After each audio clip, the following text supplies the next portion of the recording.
So, top of page 20.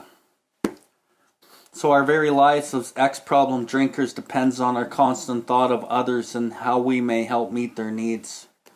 So that's just something really, really important. It's probably one of the most important lines of the big book. It doesn't get talked about a lot, but it is a very important piece of this program, because if you remember in the doctor's opinion, the doctor said, or Bill writes, we work out our solution on the spiritual and altruistic plane. And also last week I talked about altruism. That is very important. It's the action part of the spirituality. And we need this faith, but to be vital it must be accompanied by self-sacrifice and unselfish constructive action. And that's kind of what we're talking about.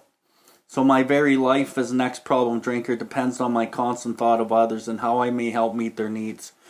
Altruism. We work out our solution on the spiritual, meaning God, and altruistic plane.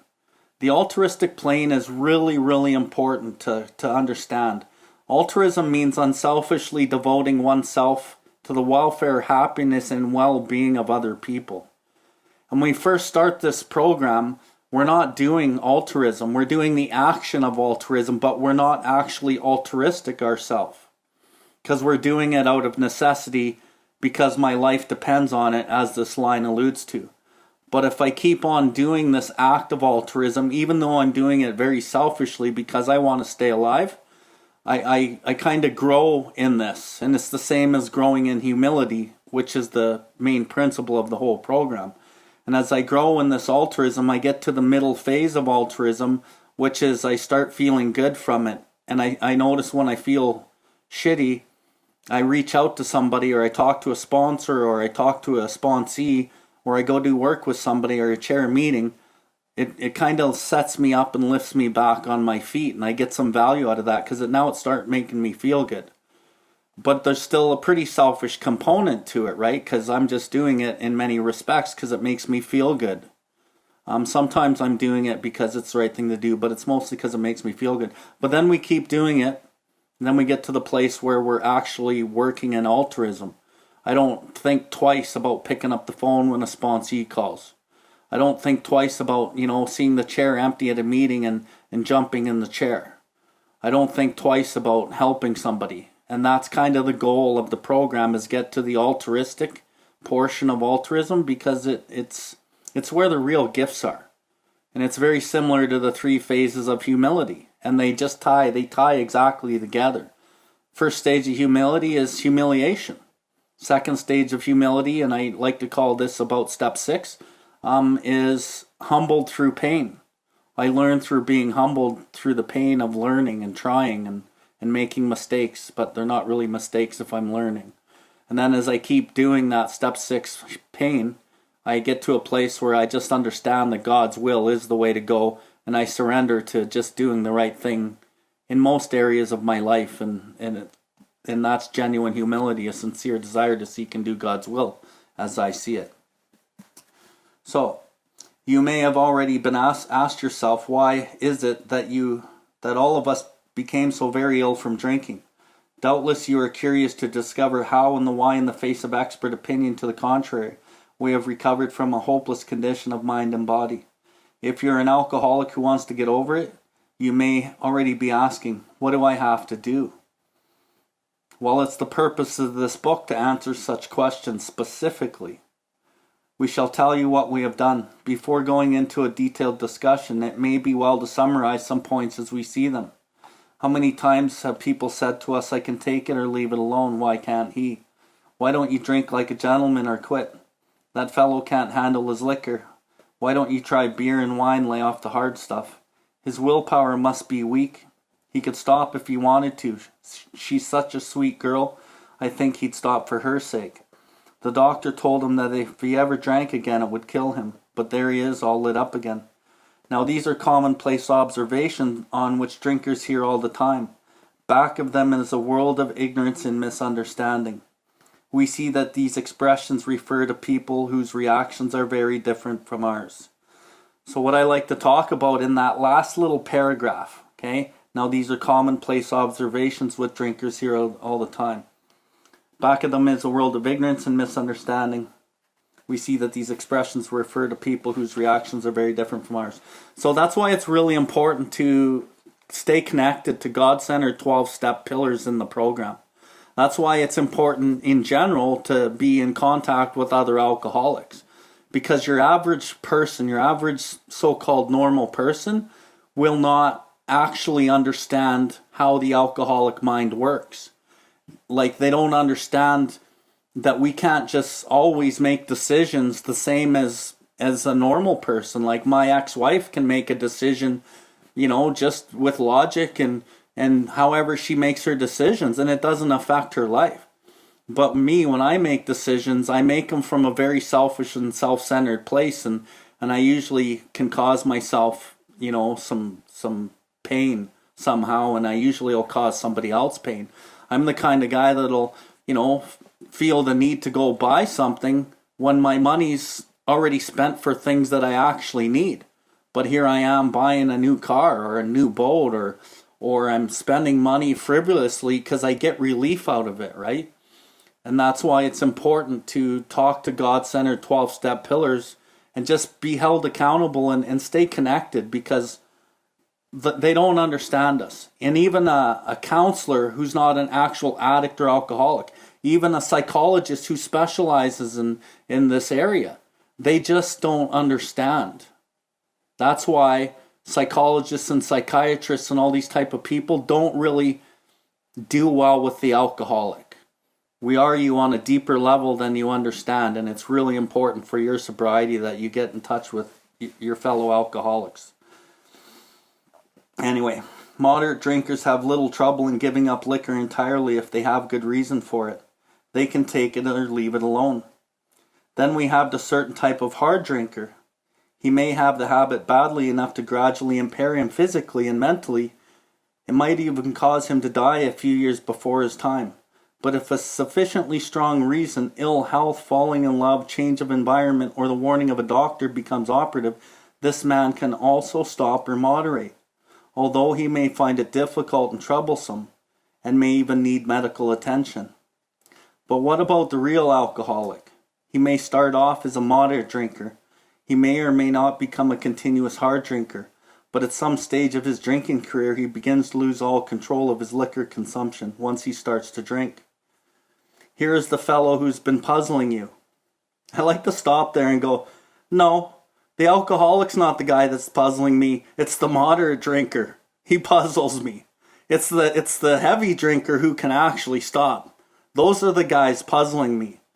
And what I like to talk about with the heavy drinker is, given sufficient enough reason, this man can stop or moderate.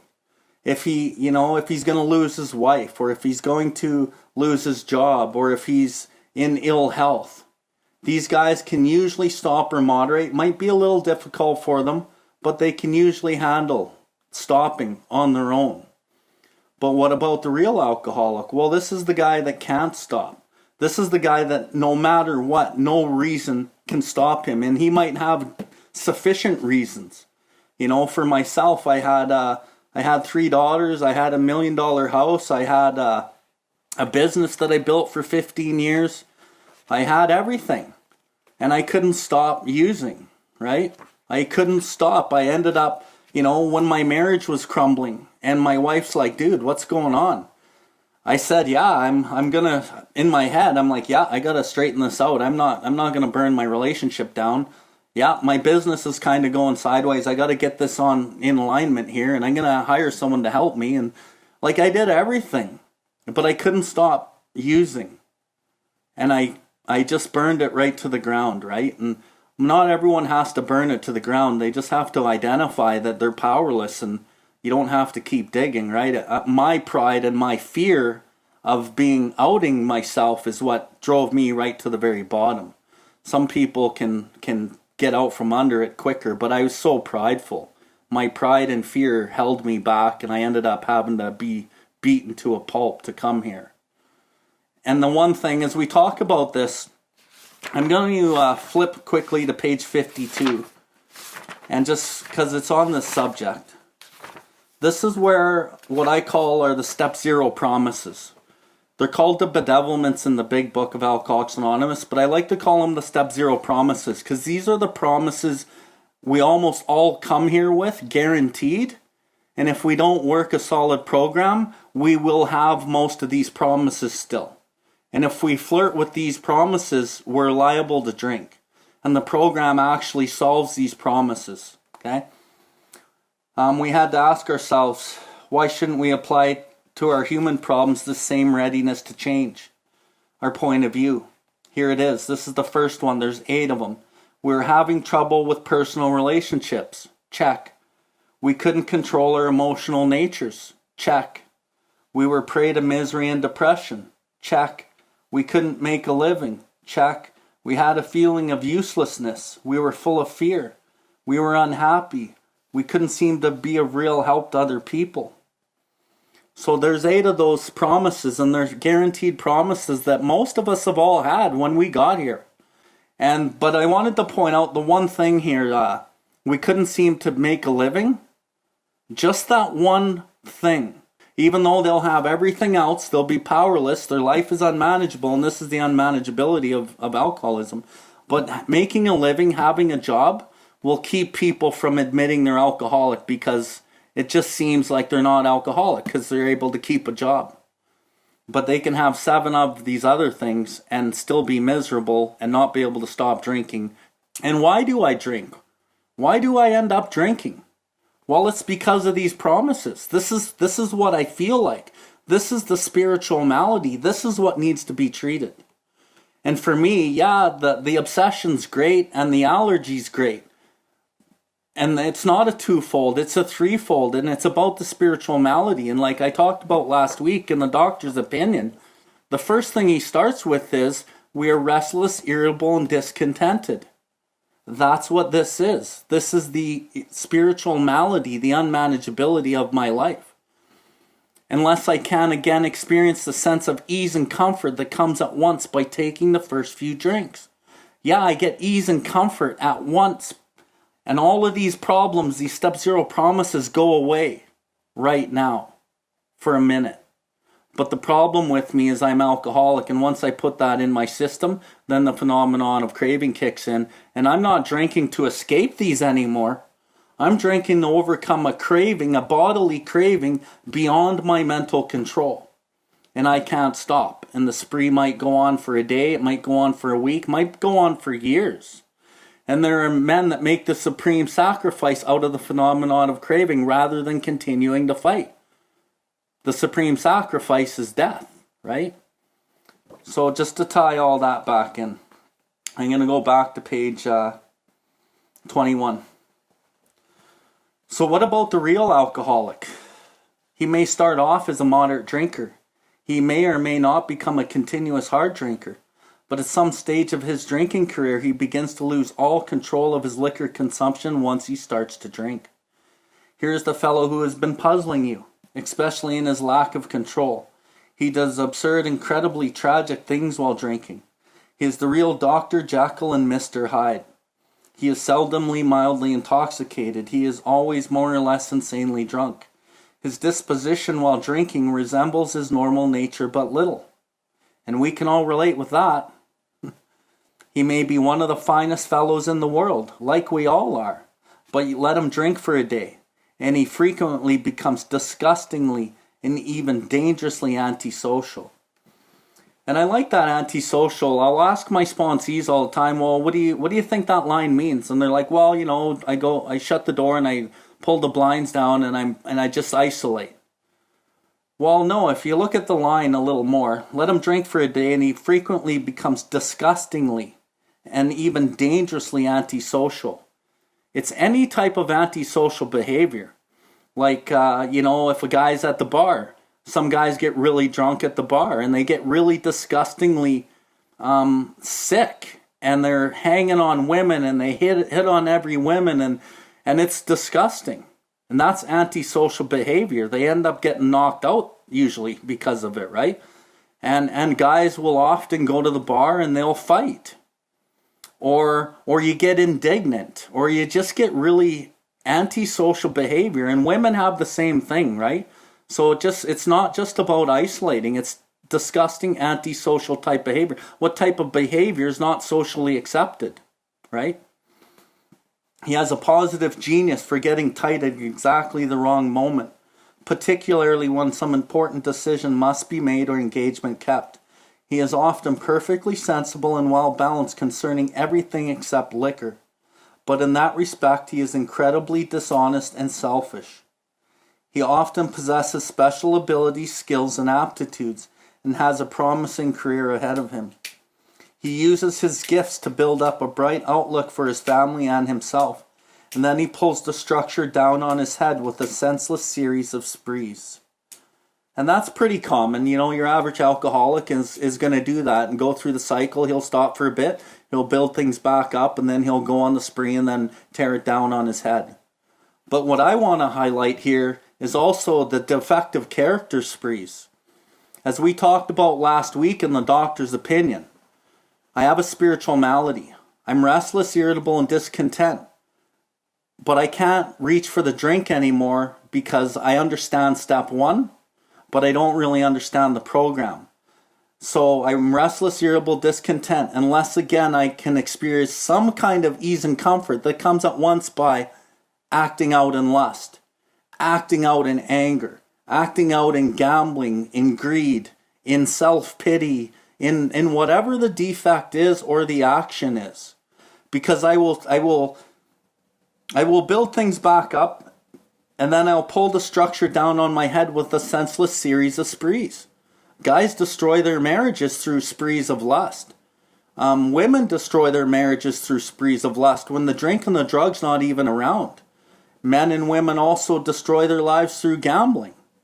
They destroy their lives through shopping, through buying and spending money, or anger, or self-pity, because the family can't take it and they're untreated and they suffer in the step 0 promises. And this is where, you know, your typical person that doesn't understand the real dilemma, the spiritual malady, will think that this doesn't work, or that they're too fucked up, that this won't work for them. And I run into a lot of those people. So it's defective character sprees too. And there's a line in Working with Others where it says, we'll offer him friendship and fellowship, we will do anything to help. I'm not a nurse to his sprees, and I'm not a banker to his financial situations. If I'm working with a guy, and I've been working with him for 10 months or something, and he won't get through his steps because he's stuck on step 6 or he's stuck on step 8, and I'm like, dude, let's go. And he doesn't want to keep going. But he always calls me, oh, this happened, this guy is an asshole, or this is happening, or my wife this, or, you know, I constantly get these calls with these guys who are suffering from alcoholism, the spiritual malady, and they think that they're sober and they're running a program, but all I'm doing is nursing his defective character sprees. And I end up saying to some of these guys, like, you know what, if you don't get your step 8 done, I'm done with you, because I'm not here to sit here and listen to you complain. Because somebody that works this program will be in touch with God, and then they'll be willing to work through these things with God and through an actual process of recovery. But, you know, so the defective character sprees is really important to kind of keep an eye out for, right? He is the fellow who goes to bed so intoxicated he ought to sleep the clock around. Yet early the next morning he searches madly for the bottle he'd misplaced the night before, if he can afford it. He may have liquor concealed all over his house, to be certain no one gets his entire supply away from him to throw down the waste pipe. As matters grow worse, he begins to use a combination of high-powered sedative and liquor to quiet his nerves so he can go to work. Then comes the day he simply cannot make it, and he gets drunk all over again. Perhaps he goes to the doctor, who gives him some morphine or some sedative with which to taper off. Then he begins to appear at hospitals and sanitariums. Yeah, because matters always grow worse. It always gets worse. It's a progressive fatal illness. This is by no means a comprehensive picture of a true alcoholic, as our behavior patterns vary, but this description should identify him roughly. So what I like about this line is I really like to do my step 5s with my sponsees, and this is the line that really describes that, okay? I get to know them. I get to know their their life. I get to know their defects of character. I get to know their little idiosyncrasies and how they trick themselves and the lies they tell themselves and all of these little things that are really important, because that's the shit that's going to start banana peel trail and somebody drinking again. And if I'm able to correct them, help correct their behaviors, I'm able to help save their life in respect. And this is the line: by no means is this a comprehensive picture of a true alcoholic. I get to know him. And when he's fucking around doing something and he calls me, I already know what he's like. And I can say, hey bro, did you do this, or did this happen? Or maybe it's like this, because you got a pretty good habit of kind of not telling the whole truth on something like this. And then, you know, sometimes the guy will go, yeah, you're right, man. I think I was subconsciously keeping that from you. And so it helps me hold them accountable, okay? Because the first lie is to yourself. And then it manifests from there. So why does he behave like this? If hundreds of experience have shown him that one drink means another debacle with all its attendant suffering and humiliation, why is it he takes one drink? Why can't he stay on the water wagon? What has become of the common sense and willpower that he sometimes displays with respect to other matters? Perhaps there will never be a full answer to these questions. Opinions vary considerably as to why the alcoholic reacts differently from normal people. We are not sure why. Once a certain point is reached, little can be done for him. And that's the truth.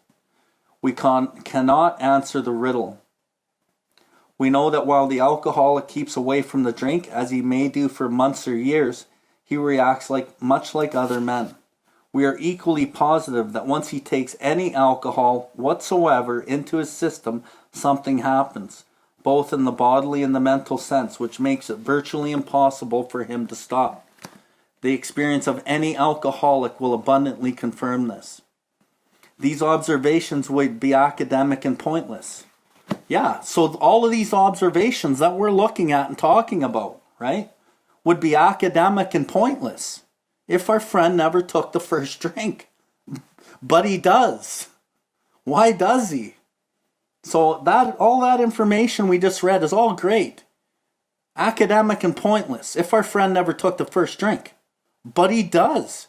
If hundreds of experiences shown him that if he does this, nothing good's going to come, why does he still do it? Right? That's why we need the rest of this. Thereby setting the terrible cycle in motion. The alcoholic cycle, the phenomenon of craving, right? Therefore, the main problem of the alcoholic centers in his mind rather than his body. And what that is talking about is the obsession. Well, why do I have the obsession? Because I have a spiritual malady. So first of all, I'm restless, irritable, and discontent. And as stuff piles up on me in my brain, as I think life's not treating me right, and all these little resentments and all of these little things start piling up on me, I like to call it the peculiar mental twist. It's like a little dial in the alcoholic's mind, and it's loaded with a spring. And this dial starts twisting, and it's gaining pressure and pressure. And once this dial goes ding, because you can't take it anymore, you're drinking, right? And that's the obsession. You need it. You need ease and comfort right now. And so if we can stop the obsession, if we can stop it at the spiritual malady so we don't get the obsession, then we're on the right track. Then I never put it in my body. I never go on a spree. I don't wake up remorseful. I don't swear off. So I need to stop it at the obsession, and furthermore at the spiritual malady. And that's the whole program in a nutshell. If you ask him why he started on the last bender, the chances are he will offer you one of 100 alibis. Sometimes these excuses have a certain plausibility, but none of them really make sense in the light of the havoc an alcoholic drinking bout creates. They sound like the philosophy of a man who, having a headache, beats himself on the head with a hammer, so he can't feel the headache. If you draw this fallacious reasoning to the attention of an alcoholic, he will laugh it off or become irritated and refuse to talk. Once in a while he may tell the truth. One of my favorite lines. Once in a while he may tell the actual truth. And the truth, strange to say, is he usually has no more an idea why he took the first drink than you have. Okay, so now I'm going to take this into the design for living. If you ask an alcoholic who's in recovery, who knows that he shouldn't be doing these things, why he started on the last lust bender or gambling bender or whatever the bender is that is yours that you suffer from, self-pity bender or anger bender or whatever. The chances are he's going to offer you one of 100 alibis. Oh, my wife was being a bitch. I had to get mad at her, and she pushed me to the point. Or this chick was just hitting on me, and she really, we convince ourselves of the most errant nonsense. Why? Because I need relief. And the number one way my disease wants out is through my defects of character. I treat my alcoholism with drugs and alcohol. Then I start treating my alcoholism with defects of character. And a lot of these things will drive me powerfully, blindly, and subtly. I can't really see them, which is why staying sober and getting through the first set of steps is so important. And then kind of sticking around and identifying deeper roots of where these things come from. So the guy who's acting out in lust, he's probably acting out actually in emotional insecurity. He's afraid to be by himself and doesn't feel good by himself, and it's pretty complex, and that's why step 4 in the 12 and 12 talks about step 4 is a vigorous and painstaking effort to discover what our emotional liabilities in each of us have been and are. We want to find out exactly how, when, and where these emotional deformities warped us.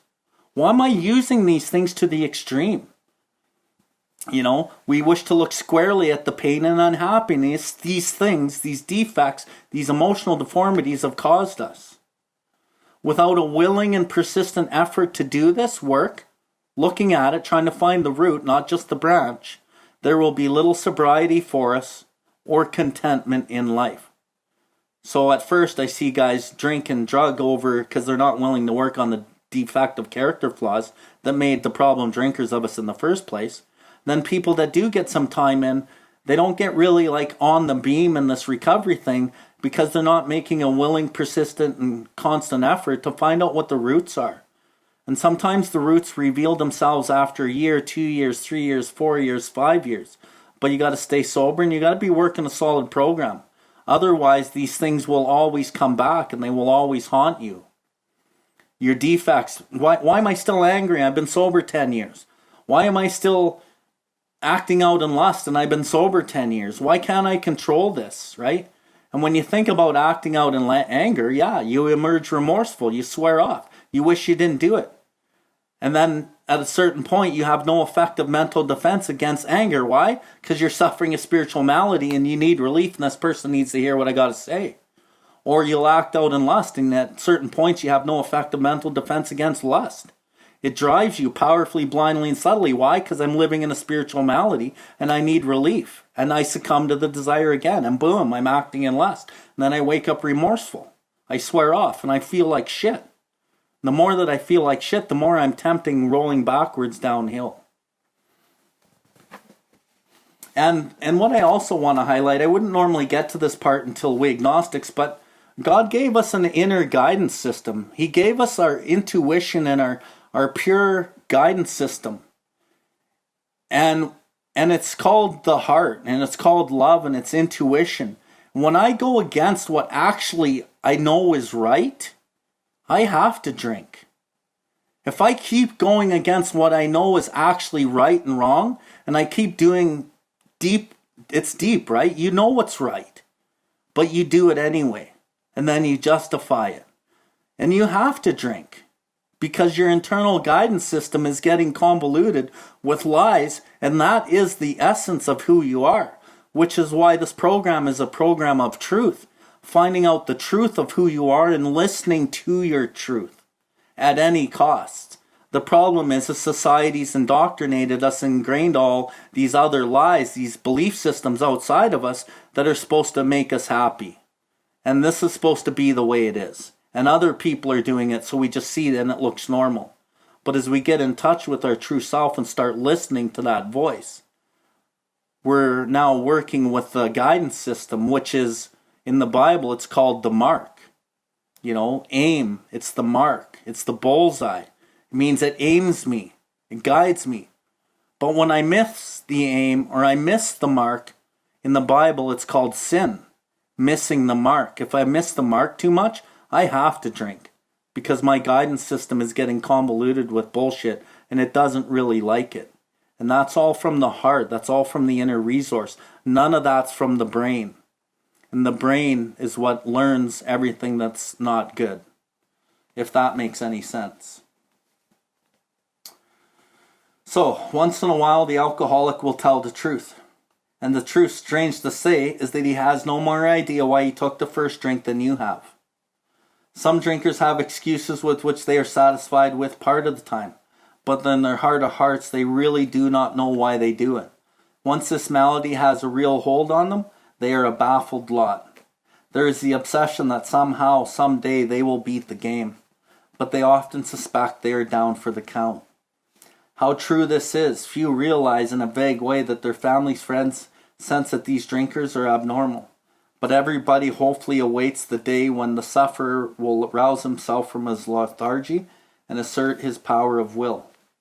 The tragic truth is that if the man be a real alcoholic, the happy day may not arrive.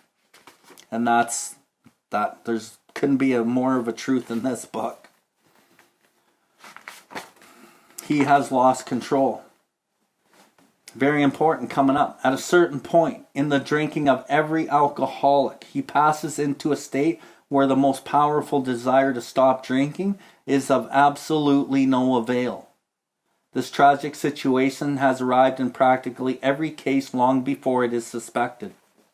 The fact is that most alcoholics, for reasons yet obscure, have lost the power of choice in drink. There's no choice. We've lost the power. We stepped across the line in our drinking career, and we don't know where that is. And if we did know where that was, we probably wouldn't have adhered to it anyway because we still enjoyed it at that time. Our so-called willpower becomes practically non-existent. We are unable at certain times to bring in the consciousness with sufficient force, the memory and the suffering and humiliation of a week or a month ago. We are without defense against the first drink. And now I'm going to switch this to Design for Living. We have lost the power of choice in Defects. Our so-called willpower becomes practically non-existent. We're unable at certain times to bring into the consciousness with sufficient force the memory, the suffering, and humiliation of a week or a month ago. We are without defense against our defects of character. Which is why step 6, and Bill talks about it all through the literature. Like in step 4, he writes, every newcomer soon realizes for himself that his instincts gone astray has been the primary cause of his destructive drinking and failure at life. And the instincts gone astray is what we're talking about. So my defect of acting out in anger is something inside of me in one of my desires, and it's probably, my pride linked to, my social security, my social network within myself to be okay with my fellows, or my need to be right. Well, why do I always need to be right? It's deeper than just that. Or at a certain time, I have no effective mental defense against lust. And maybe a lot of times I can use mental defenses and take myself out of those situations. But given the right circumstance, I will have no effective mental defense without God. And I can't remove that without God. And it's the same with anger. And I'll get into that as we get down here. There's a really good example here. And I usually use the example with men, but I'll use it today anyway, because it'll prove the point. And you ladies will know exactly what the fuck I'm talking about too. The almost certain consequences that follow taking even a glass of beer do not crowd into the mind to deter us. If these thoughts do occur, they are hazy and readily supplanted with the old threadbare idea that this time I shall handle ourselves like other people. There is the complete failure of the kind of defense that keeps one from putting his hand on the hot stove. The alcoholic may say to himself in the most casual way, it won't burn me this time, so here's how. Or perhaps he doesn't think at all. How often have some of us begun to drink in this nonchalant way, and after the third or fourth pounded on the bar and said to ourselves, for God's sakes, how did I ever get started again? Only to have that thought supplanted by, well, I'll stop with the sixth drink, or what's the use anyhow? So in regards to the substance, yeah, that's all true, and it makes sense. But I'm flipping to design for living here. So the alcoholic may say to himself most casual way, it won't burn me this time. Okay, so that could be anger. That could be lust. That could be gambling. That could be a number of different things, okay? It won't burn me this time, so here's how, or perhaps he doesn't think at all. How often have some of us begin to drink in this nonchalant way and after third or fourth pounded on bar and said to ourselves, how did I ever get here? How did I ever get started?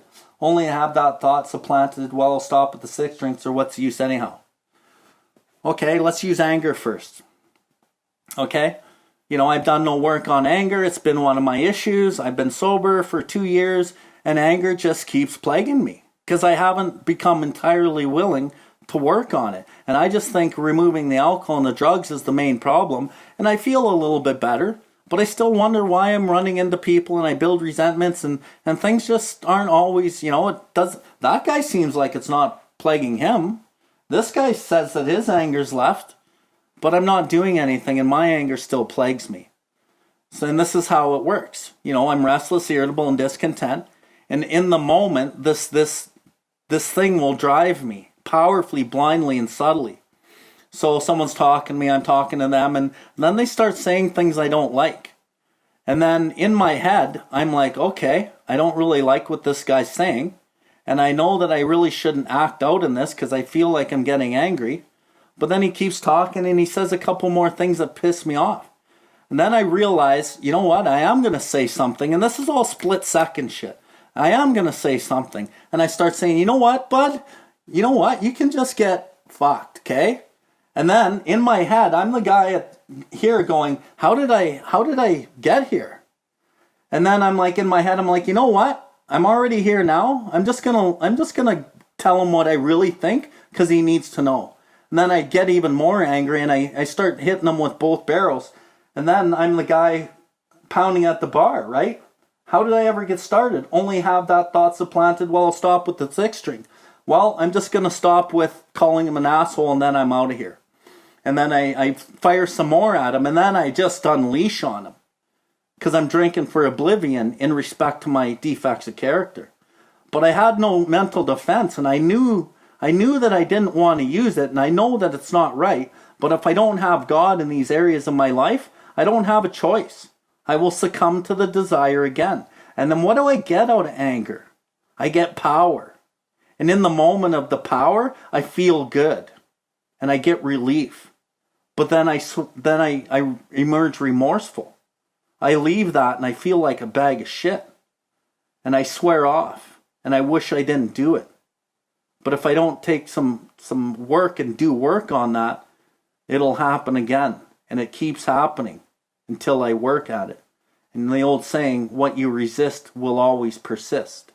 If I don't get down to the nuts and bolts of why I'm angry, then it will keep coming and plaguing my life. And I'm the guy tearing down the structure and pulling it on my head with a senseless series of sprees.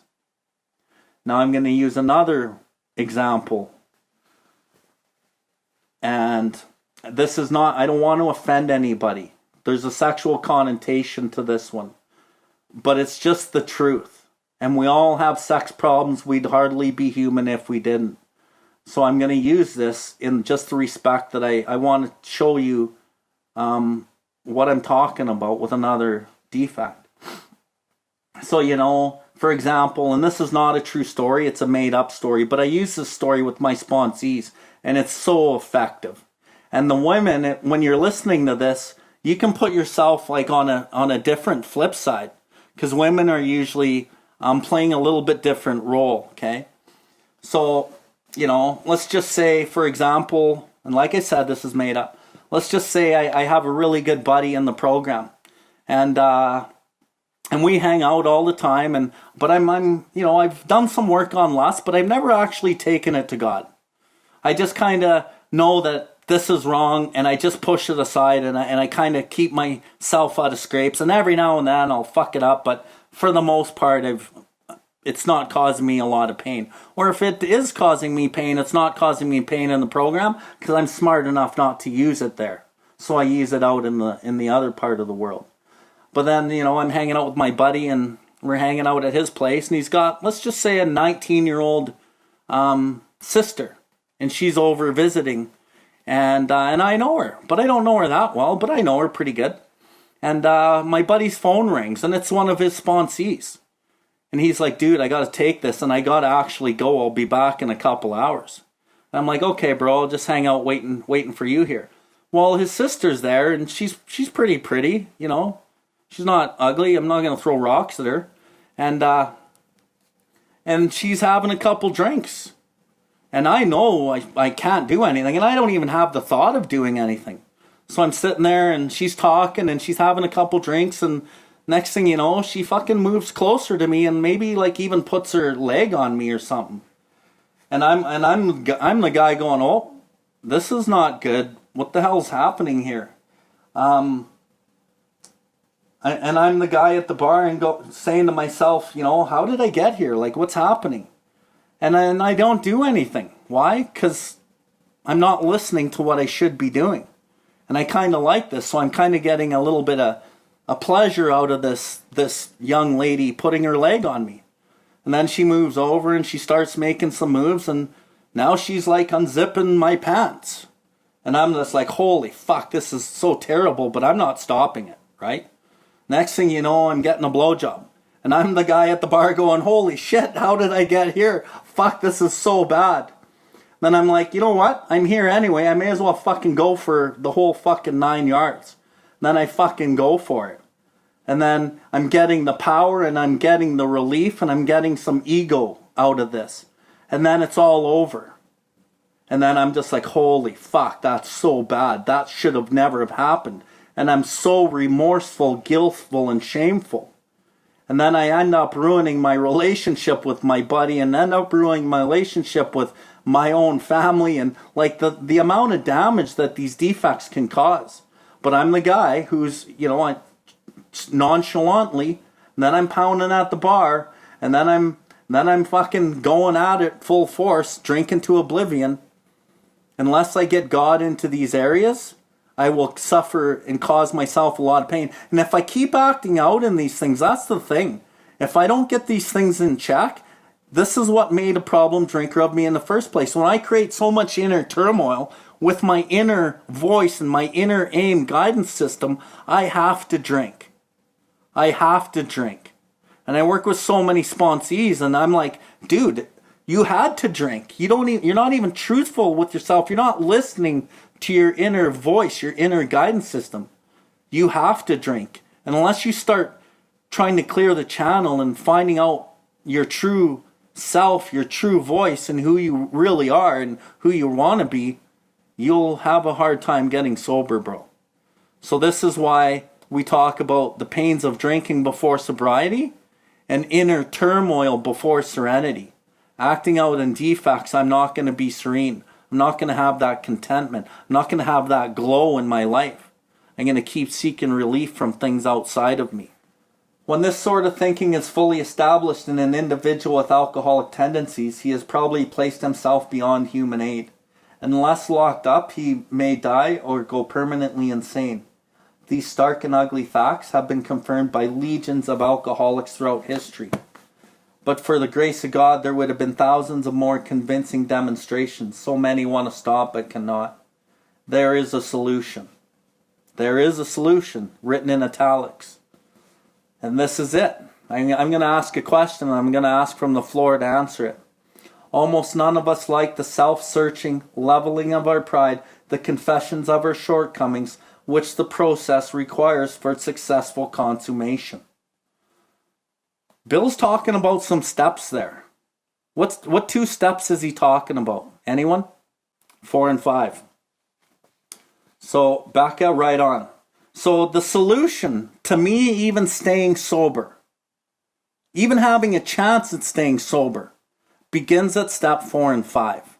Doesn't begin on step 1, 2, or 3. My chance to stay sober begins at step 4 and 5. And I'll read that again. Almost none of us like the self-searching, step 4, leveling of our pride and confessions of our shortcomings, step 5, which this process requires. It's a requirement for its successful consummation, which means beginning. It's just a beginning. And that is also the beginning of me understanding my defective character and starting to treat the spiritual malady. But we saw that it really worked in others, and we had to come to believe in the hopelessness and futility of life as we had been living it.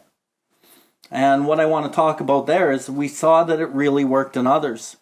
So I get a lot of sponsees coming to me specifically to work on defective character, and especially lust in women. And a lot of my spiritual pillars who are in my fellowship, we've put a lot of work in that because a lot of men are plagued with that one, right? And then anger is another big one, and just a number of them. And so I get a lot of guys, not usually brand new guys anymore, but guys that really want to grow in the program, and they see that it worked in me.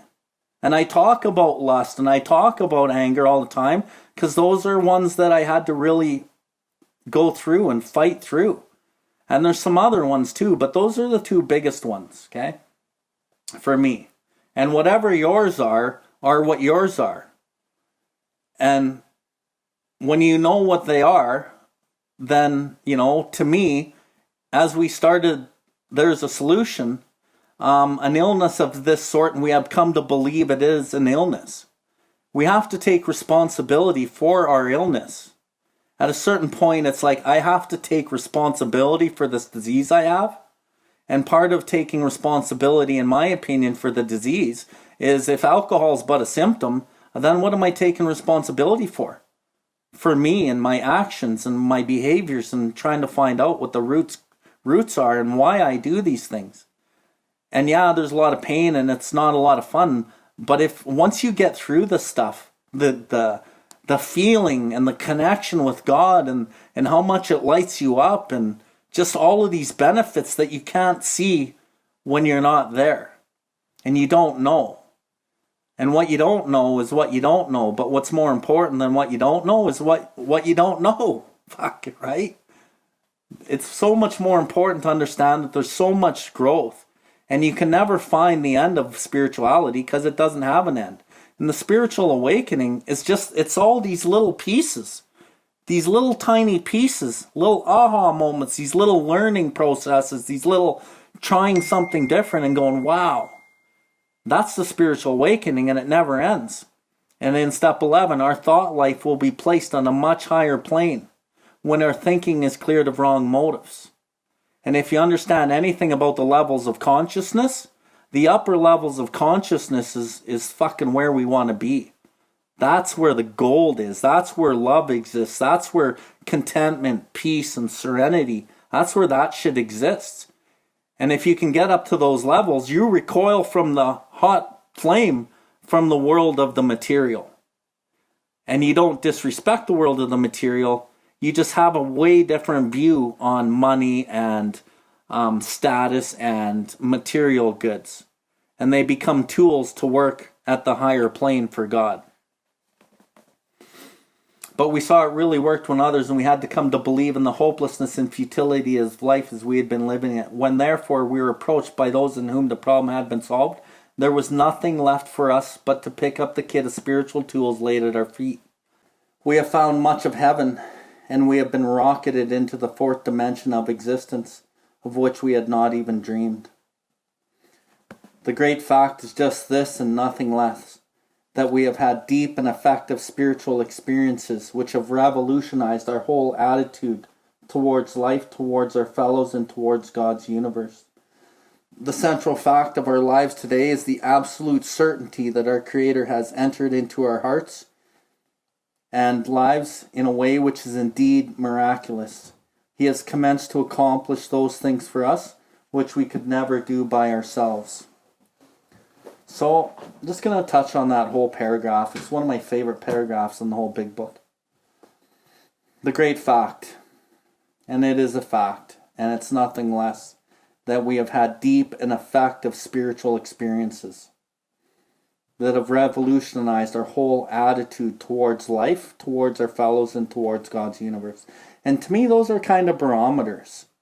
Have I been in the program for 10 years and I still see people as, problem causers and I still get resentful? Do I still see the world relatively the same way as I did when I came in here? Or do I have a whole revolutionized attitude towards life? Am I able to appreciate life and see the beauty in things? Or do I still, miss the beauty of the forest by the ugliness of some of its trees? Do I have God working in my life? Is God everything? Or is he still a prayer in the morning and a prayer at night and a prayer when I'm really in shitty times? And I don't think you actually get here right away. But my opinion is I think a person can get here within 2 years, the first 2 years of their recovery.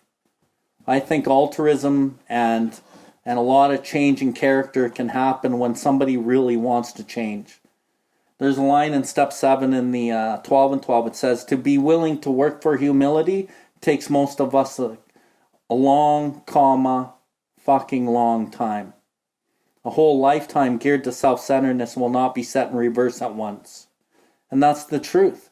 But I do think a whole lifetime of self-centeredness can be set in reverse fairly quickly if you're really willing, rigorously honest, and that's kind of the program in a whole as well, rigorously honest. Rigorous means accurate. Am I accurately honest with who I am and what I'm doing? Am I being truthful to myself? Right? So, I don't think it has to take a long, long time, and I'm huge on that. The central fact of our lives today is absolute certainty that our Creator has entered into our hearts and our lives in a way which is indeed miraculous. He has commenced to accomplish those things for us which we could never do by ourselves. And that is the essence of turning our will and our lives over. When we do step 3, it's just our first attempt. Where do I actually learn to turn my will and my life over? To me, I learn it in step 6. That's where I learn. I am bludgeoned and beaten into humility, but I stay the course anyway, regardless of how I feel. I keep learning through the pain, and I keep going to God, and I keep trying to work on these defects of character. And then after a while, I get to a stage where, I don't even want to use those things because they don't work. I've learned that working with love and kindness and power, not force, is actually the way to go. So this book I'm reading, it's called, this is what I love about doing the study, is I can use whatever the fuck I want, right? So I'm using a book here tonight. It's called Power versus Force, and it talks about the different levels of consciousness. And he goes through all the different levels of consciousness, and then he refers to anything above this line would be power, working with God's power, essentially. And anything below this line would be working in force. So what he describes as the world of the material that we live in is still in the level of force. And when you relate it to the big book, Bill also relates this in the big book, he just does it in a different way. Am I not a victim of a delusion that I can wrest happiness and satisfaction out of this world if I only manage well? Am I not a victim? I've been tricked by society and the laws of society that I grew up in. Of a delusion, of a lie, that I can wrest, pry, snatch, grab, take out of life, and it's going to make me happy and satisfied. Yeah, it's a lie. And this book that I'm reading also talks about that. And then in the big book it talks about, getting to this thought life based on a much higher plane. When my thinking is cleared of wrong motives. When my thinking isn't about taking out of life anymore. Trying to fill up what's inside of me. Right? I am self-supporting through my own contributions declining outside contributions. I am full on the inside because I know when I listen to that voice and true to who I am, and I have a desire to do God's will. And that is your third phase of humility. So I'm just going to read a couple things here. And he talks about force and he talks about power. So think about force is the material world and how we all run our life. And then power is using love and kindness and some other things that at certain times don't really make sense. But this should make a lot of sense. So force always moves against something, whereas power does not move against anything. Force is intrinsically incomplete and therefore has to be fed constantly energy. Power is total and complete in itself and requires nothing from the outside. It makes no demands, it has no needs. Because force has an insatiable appetite, it constantly consumes. Power, in contrast, energizes and gives force supplies and supports. Power gives life and gives life energy. Force takes these away. We notice that power is associated with compassion and makes us feel positively about ourselves. Force is associated with judgmentalism and tends to make us feel badly about ourselves. Force always creates counterforce. Its effect is to polarize rather than to unify. Polarization always implies conflict. Its cost, therefore, is always high. Because force incites polarization, it inevitably produces a win-lose dichotomy. And because somebody always loses, enemies are always created. Constantly faced with enemies, force requires constant defense. Defense is invariably costly, whether in the marketplace, politics, or international affairs.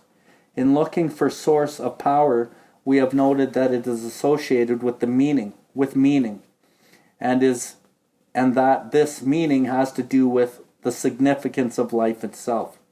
Force is concrete, literal, and arguable. It requires proof and support. The sources of power, however, are beyond argument and are not subject to proof. The self-evident is not arguable, that health is more important than disease, that life is more important than death, that honor is preferable to dishonor, that faith and trust are preferable to doubt and cynicism, that constructive is preferable to destructive. All are self-evident statements, not subject to proof. Ultimately, the only thing we can say about source of power is that it just is. And when you think about it, God just is. Love just is. But when we work out a force, we always have to justify. It's always working against something. And when I come at you with force, you automatically apply counter force to me. But when I come at you with love, your counter force crumbles under the version of love. Like love and power, actually it will always crumble force. But sometimes it just doesn't seem like it's the right thing to do. But it has to be applied over and over, right? Every civilization is characterized by native principles. If the principles of a civilization are noble, it succeeds. If they are selfish, it falls. As the term principles may sound abstract, but the consequences of principle are quite concrete. If we examine principles, we will see that they reside in an invisible realm within consciousness itself. And if you think about the 12 principles of Alcoholics Anonymous, they are all spiritual principles. And when you funnel all of the principles down to one principle, it's love. The end is greater than the means. The means are each principle, and the end is love, and it's greater than all of the principles. Although we can point out examples of honesty in the world, honesty itself as an organizing principle central to civilization is nowhere independently existent in the external world. True power then emanates from consciousness itself. Force has transient goals. When these goals are reached, there remains an emptiness and meaningless. So that's a lot of our defective character. Using force. It has transient goals. There remains an emptiness and meaningless. I still feel like shit. Power, on the other hand, motivates us endlessly. If our lives are dedicated, for instance, to enhancing the welfare of others and everyone we contact, our lives will never lose meaning, right? And I always say, if you want to find purpose in your life, then everything you do has meaning behind it.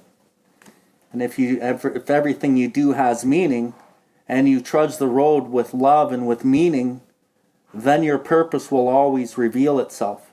But you have to get through the challenges of life, because the challenges are part of the lesson to get you to true truth within self.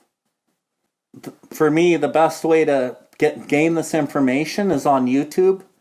And if you plug in Power versus Force study notes on YouTube, this guy does a big book study on this, and then he explains it really, really well. And then the sister book to this one is called Letting Go. And both of them are by David R. Hawkins. But for me, I love listening to the guy on YouTube doing the big book studies, because he uses a lot of his own experiences, and he really, really hammers home what that means. And then I just relate it to the big book, because the big book has everything. I study tons of shit, I study tons of spiritual stuff and just other stuff, but the big book has everything. To me, this big book it's just unbelievable. But other things can be brought in, because the big book only does the house cleaning to a degree. It doesn't go into the deep, deep-rooted stuff like the archetypes and the shadow and all these kind of things. And a lot of those problems are in the root, right? And that's where the shadow is, and the wounded child and all these kinds of things. If you're seriously as alcoholic as we were, we believe that there is no real middle-of-the-road solution. We were in a position where life was becoming impossible, and if we had passed into the region from which there is no return through human aid, we had but two alternatives. One was to go on to the bitter end, blotting out the consciousness of our intolerable situation as best we could, and the other to accept spiritual help. It's given me two ultimatums. I got the step 2 ultimatum already. I either accept spiritual help, or I blot out the consciousness of my intolerable situation. And once I remove the drink and the drugs, I'm going to blot out the consciousness of this intolerable situation with sex, with women, with the pursuit of women, with gambling, with self-pity, with self-righteousness, with anger. And the other was to accept spiritual help. This we did because we honestly wanted to, and we were willing to make the effort. What I love about that line is this program. It's not for people that need it. It's not for people that want it. It's for people that want it and do it. Because I see people that want it all the time, but they don't do it. And I see people that need it everywhere, but they don't do it. So the key component to really, really wanting this program is doing it and doing the work. And if you're on your step 4, then you do step 4. Because you'll fucking drink if you don't. It's just the facts. The book tells me that most of us won't make it a year. We're not likely going to make it a couple days or a few weeks. And that's exactly what I see. This book is so bang on. A certain American businessman had ability, good sense, and high character. For years he had floundered from one sanitarium to another. He consulted the best-known psychiatrists. So for anyone who doesn't know, this is Roland Hazard. He was really important to the big book. So that's why Bill W. wrote about him. He consulted the best-known American psychiatrists, then had gone to Europe, placing himself in the care of a celebrated physician, the psychiatrist Dr. Young, who prescribed for him.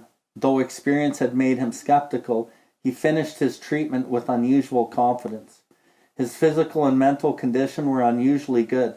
Above all, he believed he had acquired such a profound knowledge of the inner working of his mind and its hidden springs that relapse was unthinkable. Nevertheless, he was drunk in a short time. More baffling still, he could give himself no satisfactory explanation for his fall. So he returned to the doctor, whom he had admired, and asked him point blank why he could not recover. He wished above all things to regain his self-control. He seemed quite rational and well-balanced with respect to other problems, yet he had no control whatever over alcohol. Why was this? He begged the doctor to tell him the whole truth, and he got it. In the doctor's judgment, he was utterly hopeless. He could never again regain his position in society, and he would have to place himself under lock and key or hire a bodyguard if he expected to live long. That was the great physician's opinion. But this man still lives, and he is a free man. He does not need a bodyguard, nor is he confined. He can go anywhere on this earth where other free men may go without disaster, provided he remains willing to maintain a certain attitude. And the attitude, when you understand the literature, means God. Turning it to God. That's the attitude. Some of our alcoholic readers may think they can do without spiritual help. Let us tell you the rest of the conversation our friend had with his doctor. The doctor said, "Roland, you have the mind of a chronic alcoholic. I have never seen one single case recover where the state of mind exists to the extent that it does in you. Our friend has felt as though the gates of hell had closed on him with a clang." He said to the doctor, "Is there no exception?" "Yes," replied the doctor, "there is. Exceptions to cases such as yours have been occurring since early times. Here and there, once in a while, alcoholics have had what are called vital spiritual experiences. To me, these occurrences are phenomena.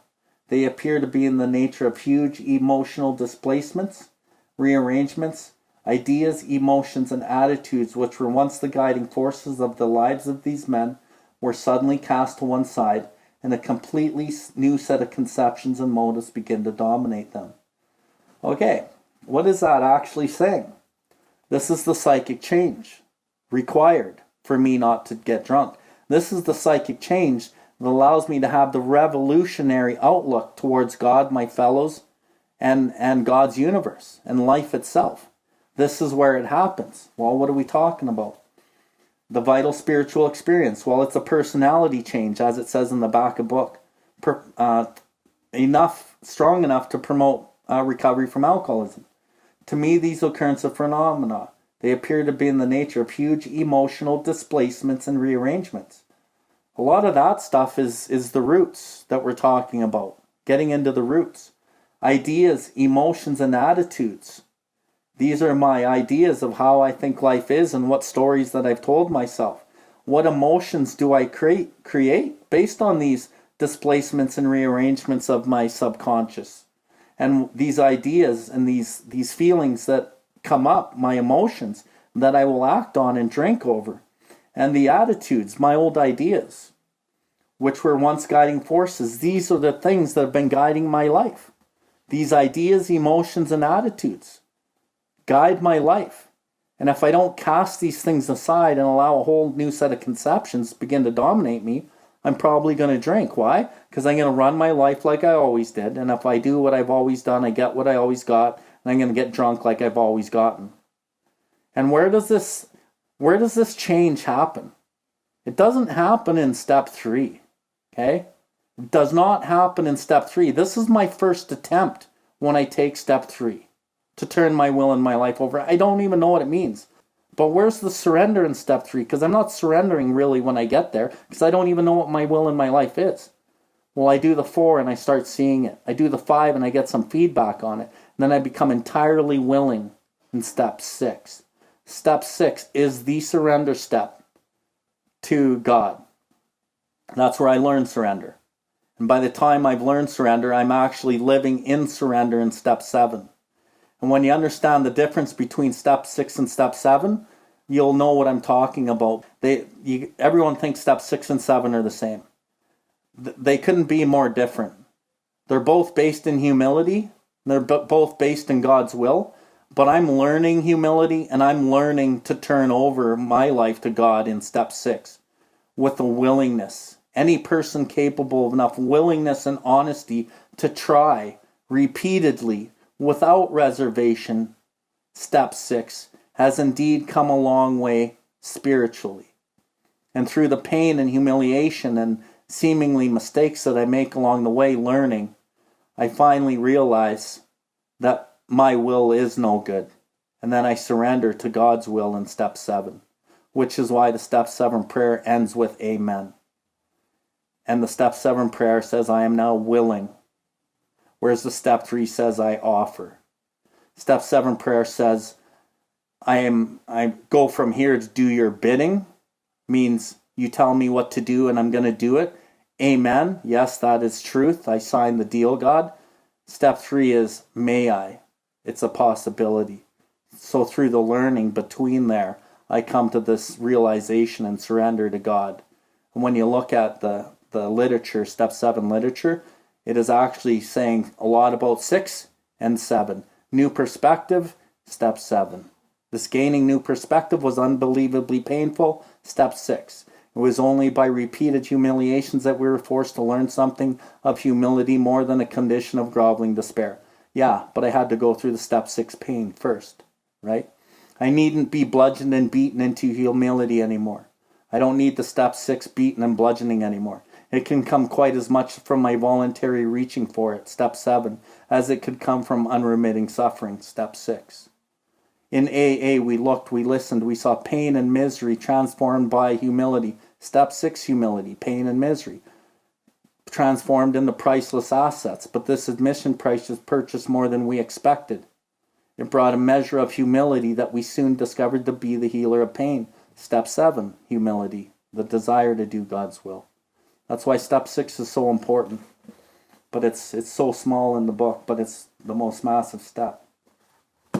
So yeah, and that's where I turn over these ideas, emotions, and attitudes. And I go from working with force to working with power. The thing with going from force to power is it doesn't seem like it's the right thing to do sometimes, because in spiritual life, spiritual doesn't make sense to the logical mind. But when you start using love and kindness and power, and you start seeing what it actually does without reservation, you will actually get what you actually wanted. But it seems like I got to use force to get what I want because everyone else is. But when you start using God's power, you actually get what you want. You find people that actually love you for who you are. You get jobs that were meant for you, that you love. You start not caring about money, and then money starts coming to you. Like it's kind of a funny thing. But it doesn't make sense in the world of the material, because spirit doesn't make sense in the world of the material. That's just the way it is. Okay, guiding forces of lives, these men are suddenly cast to one side, step 6, and a completely new set of conceptions and motives begin to dominate them. In fact, I've been trying to produce some such emotional rearrangements within you. Many individuals, the methods which I have employed are successful, but I have never been successful with an alcoholic of your description. Upon hearing this, our friend was somewhat relieved, for he reflected that after all, he was a good church member.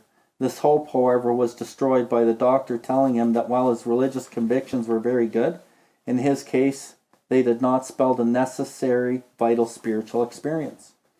And that's really interesting too, because you get a lot of people coming to AA that already have a Christian God, or whatever kind of God that they have. They come here and they think this is going to be easy. But the doctor just told Roland, who's also very Christian, and Roland's family is very Christian, okay? And the doctor said this hope, however, was destroyed by the doctor telling them while his religious convictions were very good, in his case it did not spell the necessary vital spiritual experience. Well, where does the vital spiritual experience come from? It comes through the action. Faith alone is insufficient. To be vital, to give life, to give me life, it must be accompanied by self-sacrifice and unselfish constructive action. The self-sacrifice, again, is identifying my selfishness, my selfish motives, and relinquishing those for the benefit of you and for me. Where am I selfish in this? Not driven by intention, but where's my motive driving this? What's the underlying motive under this? Am I people-pleasing you so I can have you in my life? Or does it look like it's just intention, that I'm just being a nice, kind person, but I'm actually selling my integrity to have you? And that's the prostitute archetype. You know, I'm going to sell my soul and my integrity because I'm afraid to lose you because I think you make me happy. You know, am I actually talking to this chick because I actually care about her? Am I trying to get in her pants? You know, am I trying to talk to this guy about 12-step work? Am I really trying to get a job? You know, and a lot of these motives are subtle and they're below the surface. And when we start finding those things, that's when we get real relief in the program. Because our subconscious knows we're still acting not with the mark or not with the aim. When I'm not acting with the mark or the aim, I'm off track. I'm missing the mark and I'm acting in sin, and my internal guidance system knows it. But until I can see the truth, I'll keep doing it because these things are deeply ingrained in me. Here was the terrible dilemma in which our friend found himself when he had the extraordinary experience, which we have already told you made him a free man. We in turn sought the same escape with all the desperation of a drowning man. What seemed at first a flimsy reed has proved to be the loving and powerful hand of God. A new life has been given us, or if you wish, or if you prefer, a design for living that really works. I like that, man. I was beaten to a pulp. I was broken. And just picture yourself drowning in a lake. And everyone knows what those little reeds are, right? They come up out of the lake and then they bend over because they're so weak they don't even have enough strength to hold themselves up. So they come up out of the water and then they bend over and, you know, the birds land on them and then they break. And when you're that broken and drowning in your own self and self-pity and everything you've done, the guilt and the shame, and alcohol's beating you into a state of reasonableness, and you come in drowning and you try to hold on to that, what's that going to do? That's just like a metaphor for the power that this program does. Like, just that little thing that would never hold you up actually turns out to be the powerful and loving hand of God if you just have a little bit of belief that maybe something can work. But first you got to have step one. You got to understand you're powerless. And then you can maybe believe in this little fucking reed that's going to save your life. And for me, that's my exact experience. I didn't care for God. I fucking dissed people who believed in God. Then I came here crushed by a self-imposed crisis that I couldn't postpone or evade. You know, I had to fearlessly face the proposition that this God thing was maybe going to work or it wasn't. You know, squarely confronted with this question of faith, that I couldn't duck the issue anymore. I had to believe, and then I did. And now today, like we just read back here, the great fact is just this and nothing less. I have had deep and effective spiritual experiences, and to me, I love God. And I remember when I first started talking about me loving God, I was like, my ego in the back of my mind was like, dude, you said God again. Fuck, what's happening to you? Don't say God. Don't do this. Don't talk about anything God. And then I heard a speaker, Chris Raymer. And Chris Raymer's like, don't be afraid to talk about God in Alcoholics Anonymous meetings. Don't be afraid to talk about the solution. He says, I go to meetings all the time, and they're scared to scare the newcomer out of the room because of the talk of God, so they won't talk about God. But what the fuck are we talking about? That is what saves our life. And if he's going to run out of the room because you say the word God, then you know what? Alcohol is going to beat his ass back in here. And the name of the game is God, so why lie? Right? That's what saved my life. But don't let spiritual words deter you from what they mean to you, right? And that's why we got to approach these guys and kind of, let them know it's about your own conception of God, or share that or whatever. But, it is the answer. It is the solution. So I don't shy away from it anymore at all. So we in turn sought the same escape with all the desperation of drowning man. What at first seemed a flimsy reed has proved to be the loving and powerful hand of God. A new life has been given us, or if you prefer, a design for living that really works. The distinguished American psychologist William James, in his book Varieties of Religious Experience, indicates a multitude of ways in which men have discovered God.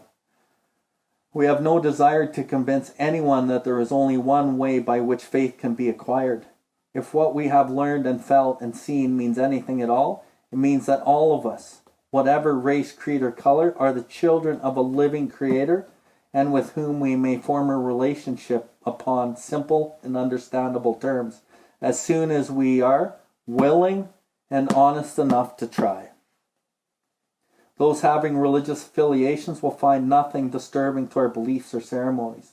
There is no friction among us over such matters. We think it no concern of ours what religious bodies our members identify themselves with as individuals. This should be an entirely personal affair, which each one decides for himself in the light of past associations or his present choice. Not all of us join religious bodies, but most of us favor such memberships. In the following chapter, there appears to be an explanation of alcoholism as we understand it. Then a chapter addressed to the agnostic. Many who were once in this class are now among our members. Surprisingly enough, we find such convictions no great obstacle to a spiritual experience. Further on, very important, as I discussed at the very beginning of the study, forward to the first edition, we have written this book describing precisely how we have recovered from alcoholism. And I talked about the directions. I talked about the mechanics. And I will constantly talk about the directions and the mechanics of the program. It's not a philosophy. When I follow the directions, I get the result. I don't need to self-will the principles in all of my affairs. I follow the directions of exactly what step 10 tells me to do. Not on the wall, but in the book. And the principle is always the result. And the principle is a spiritual principle, and it will revolve around love. Because I said, the principle's results are love. And the end is greater than the means, but the means is what we do to get there. So further on, clear-cut directions are given, showing how we have recovered. Not just from the alcohol. I recover from my selfish self-centeredness, my defects of character. I recover in the design for living.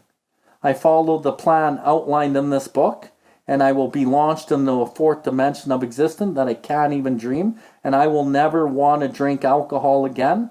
Why? Because I will turn my whole will and my life over to the care of God. And like Bill's story, when he did it, he couldn't drink even if he wanted to. Step 10, same promise, I'm placed in a position of neutrality from alcohol. I do not fight anyone or anything, even alcohol. Why? Because when I follow the directions, I place myself in a position of neutrality of my fellow man. And I don't need to drink because I'm good with who I am within my community and my society, because I've hopefully cleared the channel enough and I listen to my internal guidance system and I identify not intention but motives. And over time, I'm just placed in a position of neutrality. I don't even have to fight anybody or try to get anything from anybody. I just live. And if I can just live, then I'm not going to drink. Because I drink because I'm trying to force shit out of life and no one's listening or doing it my way. Right? The spiritual malady. These are followed by 42 personal experiences, the 42 stories in the back of the book. Each individual in the personal stories describes in his own language and from his own point of view the way he established a relationship with God. None of the stories describe how, it doesn't say, this is how you quit drinking. What the stories actually describe is the story, but then how they got a relationship with God. These give a fair cross-section of our membership and a clear-cut idea of what has actually happened in their lives. We hope no one will consider these self-revealing accounts in bad taste. Our hope is that many alcoholic men and women desperately in need will see these pages. And we believe that it is only by fully disclosing ourselves. That's important. It is only by fully disclosing ourselves and our problems that we will be persuaded to say, yes, I am one of them too. I must have this thing. What does he really mean? I think he means spiritual malady. Anyway, that's all we're going to do for tonight, because I want to save the next chapter for next week. And just start it. And the next chapter is more about alcoholism. Is the main premise of more about alcoholism. I'm just going to open my other book here. Hang on a sec. And I think this chapter gets a bit of a bad rap too. This chapter is designed to show the state of mind that precedes the first drink. What kind of thinking, what kind of thoughts happen right before I pick up a drink? Or what kind of thinking or thoughts happen right before I act out in a defective character? And everything happens so quick, right? But this is the chapter that really will identify, what kind of thinking precedes me picking up a drink or acting out in a defect. And then it really presents the reason why we need God. Because if you start understanding what type of thought pattern actually precedes the first drink, then you really see why we need God. Because at certain times, the alcoholic has no effective mental defense. So that's telling me, well, at certain times I will have an effective mental defense. But what about those times that I don't? Well, I don't know when those times are, which is why I find myself drunk, because I didn't have an effective mental defense. So I gotta have God in my life, because I never know when those times are. And it's the same with lust, it's the same with anger, it's the same with greed, it's the same with envy, it's the same with everything. And the more that I understand all the defective character part, the less likely I'm going to ever pick up a drink. And I don't need to be on guard from the drink. But I need to work on the defective character, because it made the problem drinker of me in the first place. And these flaws must be dealt with to prevent a retreat into alcoholism once again. Well, what's alcoholism? This crazy shit that I cause in my head because I'm acting out in my defects that are going against my internal aiming system that I know is wrong. So yeah, we got some time. If anyone has any questions or wants any clarity or anything, man, we got about 5 or 10 minutes. So yeah, floor's open.